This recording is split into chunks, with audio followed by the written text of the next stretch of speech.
powerless in the face of tyranny and the other evils they have planned for you. Stay tuned and I'll tell you more.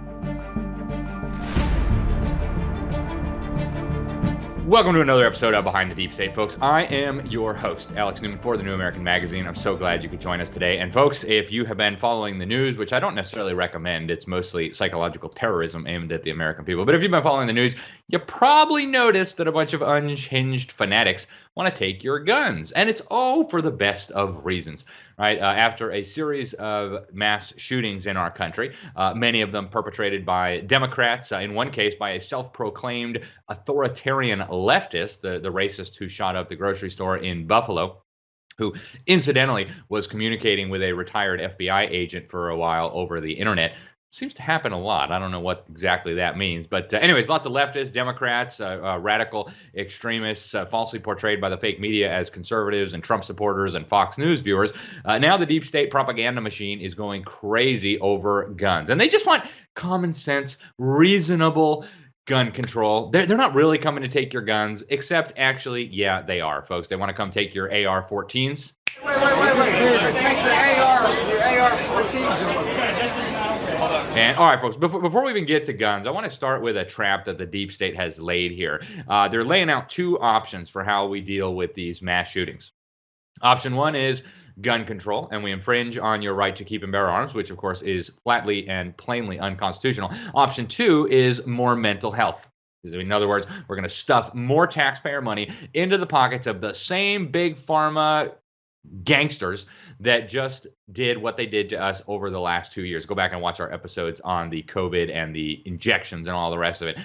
Folks, giving these people more money is like giving an arsonist more gasoline and matches. The last thing in the universe that the big pharmaceutical companies need is more taxpayer money. But this is the trap, right? This is what the deep state always does. They create a problem, or they manufacture a problem, or they exploit a problem, and then they give you two options. And it's always the same thing. Heads, they win. Tails, you lose. And so that's where we are now. Either heads, we give more money to the big pharmaceutical companies, put more people on crazy drugs, lock more people up in insane asylums, and take away more freedom under the guise of mental health, or we take away your guns and remove your right to defend yourself, or some combination of the two if we're going to do a compromise, right? Folks, it's a trap. Now, we very recently, did a whole episode of this show on the weaponization of big psychiatry against freedom. The deep state has weaponized and is continuing to weaponize the psychiatric industry to undermine freedom, to undermine national sovereignty, to undermine dissidents, and more. Go back and watch that episode if you haven't watched it yet. We're not going to spend a lot of time dwelling on that today because we just covered that. But incidentally, I just want to point this out before we move on. A lot of these, if not most of these mass shooters, are actually on these dangerous psychotropic drugs that these mental health advocates want to put more people on. And if you actually open up the box and you read the warning label, a lot of them will tell you in plain English, may cause suicidal ideation, may cause homicidal ideation. Folks, you need to do your research. So many of these mass shooters were on these drugs, and I think there's a very, very serious correlation. Now, correlation doesn't always necessarily equal causation, but they've lost a lot of court cases, and I've interviewed experts on this subject. They will tell you that these pills very often contribute to the kind of mass shootings and other issues that we see. But let's focus on guns for a little while, folks. Canada, our totalitarian neighbors to the north, under the leadership of Justin Trudeau, is now going for broke. They want to ban handguns. They want to make all your magazines 5-round clips. And so that's what they're doing up in Canada, where they have less freedom and less constitutional protections than we do. But of course, the totalitarians want the exact same thing in America, and they are losing their minds, no pun intended, trying to get it. What's his name? The weirdo from Texas, Beto O'Rourke, just did this emotional outburst in a press conference by Governor Greg Abbott. I want you to watch this. Check this out. Excuse me.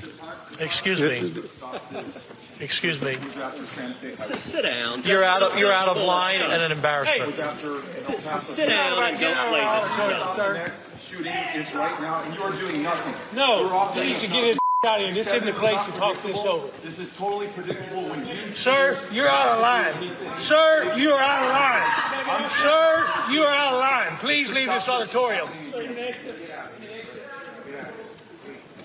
I can't believe you're a sick would come to a deal like this to make a political issue.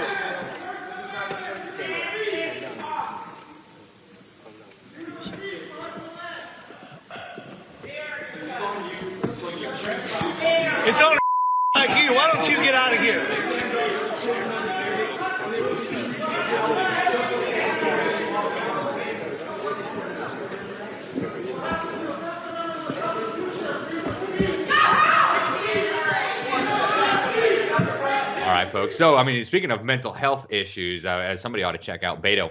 Also, Matthew McConaughey or Q or Hi, whatever his name is, some Holly weirdo, also was at the White House begging for more gun control. And, you know, I think there's several things that are pretty interesting and pretty ironic here. Literally the same people who claim to be so concerned about children dying at the hand of guns, these are the same people who cackle with glee as they appropriate more of our tax money to murder millions of unborn babies. Yes, I said it, and yes, it's true. The very same people that want to take your guns are the very same people that want to take your tax money and use it to butcher little babies in their mother's womb. And I say the only real difference between the babies being butchered in their mother's womb and the babies being shot and killed by terrorists with cars and things like that is that you can hear the screams of the victims who are outside the womb. And so, frankly, I'm not buying the Democrats' crocodile tears. When they show some concern for the lives of the unborn, maybe we can take them a little bit more seriously. But all that to say, folks, that the Rhino establishment is getting ready to stick a knife in your back. They're preparing it right now as we're recording this video. The Rhino leader of the Rhinos in the Senate, Mitch McConnell, has ordered his minion, Senator Cornyn of Texas, to go negotiate with the Democrats on gun control. Woke companies are lining up to promote gun control. And of course, House Democrats are actually working right now, and probably by the time you watch this video, the bill will have already been passed, what they're dishonestly characterizing as a gun safety bill. Among other things, this bill raises the age to be able to purchase a firearm. So you can go die in a war for neocons on the other side of the planet. And yeah, you can carry all the heavy, you can drive a tank, you can launch missiles. But when you get home, no, sorry, you can't have a gun because we can't trust you with a gun. Interesting how that works. Also, they want to ban what they dishonestly describe as high-capacity magazines. In fact, these are actually just standard capacity magazines. They're also demanding so-called safe storage of your firearms so that when someone breaks into your house in the middle of the night and threatens your family, you can fumble around with your safe to try to get your firearm out. Yep, that'll be really, really handy. And of course, they're trying to expand background checks. They want to force you to have a background check to be able to print certain shapes out of your 3D printer or to make certain things in your garage. So they want to expand background checks. And folks, don't be deceived into thinking that these are just background checks, okay? The federal government has been exposed over and over and over again, keeping records and logs of everybody purchasing firearms. Even though federal law prohibits that, even though the Constitution prohibits that, they're still assembling millions, if not billions, of firearm ownership records so that they can have a total gun registry. And we all know what happens with gun registries, right? They use them to confiscate firearms later on. It has happened all over the world, and I guarantee you it will happen here if we let them do it. So what happens in the Senate with this piece of gun control remains to be seen. They say that it's going to be a little tougher to get through the Senate. Maybe there'll be a filibuster, but right now it's 50-50 Democrats and Republicans. So we'll have to see what happens in the Senate. But folks, do not count on rhinos like Mitch McConnell, like Mitt Romney, and even some of them who aren't quite as obvious to protect your gun rights. That is not a good strategy. We'll talk some about strategies in a moment. But folks, all this is happening while crime is exploding. Okay, crime is going through the roof. Pro-life institutions and churches are being firebombed by domestic terrorists. So we had one in Wisconsin recently. Just another one happened today as we're filming this. We've got Antifa terrorizing our communities. They've taken over a police precinct in Seattle and turned it into part of their Chaz. Okay, we've got a police precinct in Minneapolis being burned to the ground. And so, yeah, folks, hand over your firearms. Okay. Meanwhile, you got George Soros funded prosecutors releasing violent criminals onto the street so that they can make space in the jails for people who violate their crazy COVID regulations, for people who disobey their unconstitutional gun control rules. Yeah. Imagine that, folks. Gangbangers. Yeah, you're free to go, right? It's just society that's oppressing you. Law-abiding gun owners. Yeah, you need to hand over those guns or we're going to put you in a cage, folks. This is simply unbelievable. Now, I want to share a little bit of personal experience here, folks. I grew up in Mexico. I lived in Mexico longer than any other place in the world.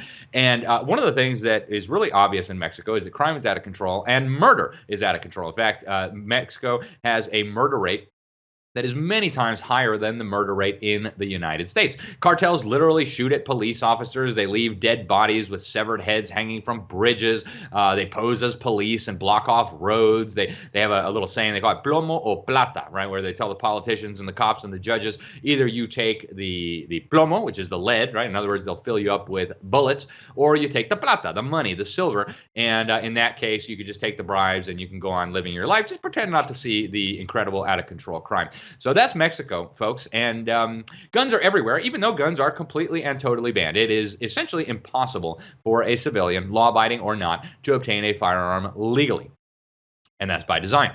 So after Mexico, we moved to Brazil for a little while. Same story, very difficult to get firearms for private civilians, lots and lots of crime. And then after that, we went to Switzerland. Now, Switzerland was really interesting. One of the things that I thought was so interesting, and it struck me right as we got there, we'd ride the trains around, and every weekend you'd see guys and even kids with, fully automatic machine guns slung over their shoulders. And people didn't even think it was weird. You're just like, really? You just got on the train with a fully automatic machine gun and no one is even batting an eye? That's weird. Well, it turns out in Switzerland, their idea of gun control has been for a very long time. When you turn 18, if you are a man, the government will give you a fully automatic machine gun and or a pistol. Now, for perspective, in America, you can't even get a fully automatic machine gun unless you jump through a bunch of ATF hoops and get special licenses and pay special taxes and give them your fingerprints and all the rest of the nonsense. So in Switzerland, you turn 18, you get a fully automatic machine gun. In America, you can't have a fully automatic machine gun pretty much under any circumstances unless you're willing to jump through all of the ATF's crazy hoops. And what does it look like in Switzerland? Well, I'm happy to report Switzerland has the lowest murder rate of any major country in the world. And yet almost every Swiss home with a man in it has a fully automatic. And it wasn't weird, guys, to go into a home and just see a fully automatic machine gun propped up in the corner. Maybe it was up on the closet. Sometimes it'd be hanging out on top of the kitchen cabinet. This was not weird at all. And the box of ammunition would be right next to it. And guess what? People didn't shoot each other. The murder rate was almost non-existent. The crime was almost non-existent, and somehow all these firearms are just sitting around not shooting people. Something very significant happened here, folks, and I'm telling you, the reason we have, and America used to be like that too, folks. America, we used to have firearms absolutely everywhere. A 7-year-old could order a fully automatic machine gun out of the Sears catalog back in the 1930s. And guess what? We didn't have mass shootings. In fact, until the 1980s, 1990s, mass shootings were virtually unheard of in America. And yet firearm ownership was far more prevalent. Guns were easy to access. You didn't have to do background check. You didn't have to do all this silly stuff. You just had to buy a firearm, right? And what changed, folks, is not the availability of firearms. What changed is the depravity of our culture. Our children right now are being brainwashed in government schools to believe that life has no purpose, there is no God, there is no right and wrong. The highest value in life is to just go out and seek as much pleasure as you could possibly obtain and minimize the amount of pain. And so this is what our kids are being taught, folks. We can look at the fruit and we can see where this is coming from. And I want to talk about one more country, Venezuela. What a sad, sad story. Civilians there were disarmed about a decade ago with help from the United Nations. And now they have a murder rate that is about 20 times as high as the murder rate per capita in the United States. So if you want to see how well gun control works, I encourage you to take a trip down to Venezuela and tell Mr. Maduro hello for me. And just go walk down the streets. See how safe you feel, folks. Again, guns are not the problem. In fact, guns have been shown to be a very positive force. One of the people who's done a lot of the research on this, former anti-gunner, a scholar named John Lott with the the Crime Prevention Research Center. He actually studied this. He wrote a book called More Guns, Less Crime. And what he found in his studies is that there is a very strong correlation between the prevalence of guns in civilian hands and a reduction in crime. In fact, a study in the Harvard Journal of Law and Public Policy also found more guns in private hands reduce crime. And folks, if you put your thinking caps on for just a moment, this will make a lot of sense to you. Criminals don't obey laws, right? Criminals and mass murderers don't obey laws against murder. They don't obey laws against theft. They don't obey laws against rape. Anybody who thinks criminals are going to obey your gun-free zone sign or your gun control regulations is absolutely kidding themselves. In fact, criminals would much rather have disarmed victims, and they know that law-abiding citizens are the only ones who will obey these silly gun control mandates.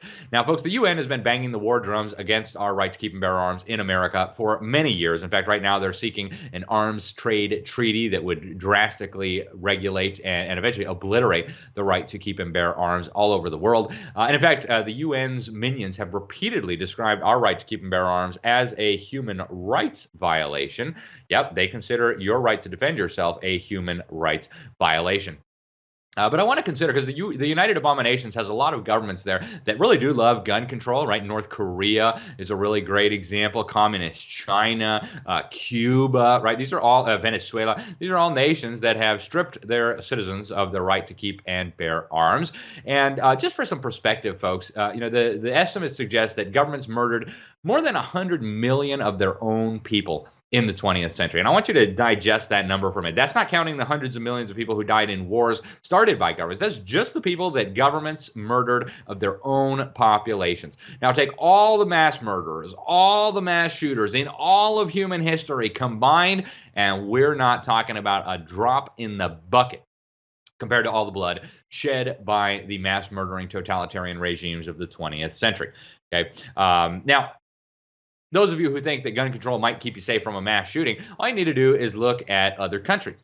Okay, France and Norway have just recently suffered from mass shootings. In fact, in Norway, 70+ children were murdered by a lunatic with a firearm. Firearms are very, very difficult to get in Norway, almost impossible to get in France, and yet terrorists and mass murderers who don't obey murder laws somehow didn't obey the gun regulations. I wonder why. And let's not forget about just a couple months ago in Wisconsin, folks, during the Christmas parade, when more than a couple months ago, it was a few months ago, but a terrorist actually mowed down and murdered numerous elderly women and even children. So obviously, people can commit mass murder without firearms. But I also want you to notice, folks, that every mass shooting has something pretty significant in common. It doesn't stop until somebody with a gun shows up to stop it. Now, in Texas, at this mass shooting at the school, it took an hour because the police sat outside and they actually handcuffed and tased parents who wanted to go in and protect their children. It actually took a guy at a barber shop to grab a shotgun and head over there and put a stop to this. But notice, folks, these mass shootings always end the same way. And typically, when an armed individual shoots a would-be mass shooter, the media doesn't even cover it, especially the national media. They are not interested in that at all because it disrupts their fraudulent narrative. But folks, in Texas and in all these other mass shootings, notice they almost always take place in gun-free zones. One armed teacher, one armed parent, one armed janitor could have put a stop to this whole thing and saved countless lives. So the solution, folks, is not to give up your guns, right? The Second Amendment says that your right to keep and bear arms shall not be infringed. That's pretty plain language. Shall not be infringed means shall not be infringed. In fact, the Founding Fathers also said that this was necessary for the security of a free state. Anybody who wants to disarm you is, whether knowingly or unknowingly, undermining the security of our free state. Now, the Founding Fathers also wanted a well-regulated militia. They understood that every able-bodied man was to be part of the militia. Every able-bodied man should be armed with military weapons, and every able-bodied man should be trained in how to use them. And if the need arises, God forbid, then those men should be called out into the service of their community or of their state, or in certain emergencies, even the national government, to repel invasions, to put down insurrections, etc. That's what the Constitution says. And so I think we need to get back to that understanding. Instead of trying to undermine the right to keep and bear arms, we need to revive the right to keep and bear arms. We need to recognize it's not just about protecting yourself from criminals, even though that's important. It's not just about duck hunting or sport shooting. It is about protecting our states and our nations and our communities and our liberties from anybody who would infringe on our rights. Now, folks, these are God-given rights, okay? As the father of American independence, Sam Adams, put it in an incredible document on the rights of the colonists circulated through the committees of correspondence in 1772. This is what he said. Among the natural rights of the colonists are these. First, a right to life. Second, to liberty. Thirdly, to property, together with the right to support and defend them in the best manner they can. Folks, this has to include modern weaponry. And folks, if you think this murder thing is a new problem, you ought to go open up your Bible, right? Cain and Abel. Do Cain and Abel come to mind?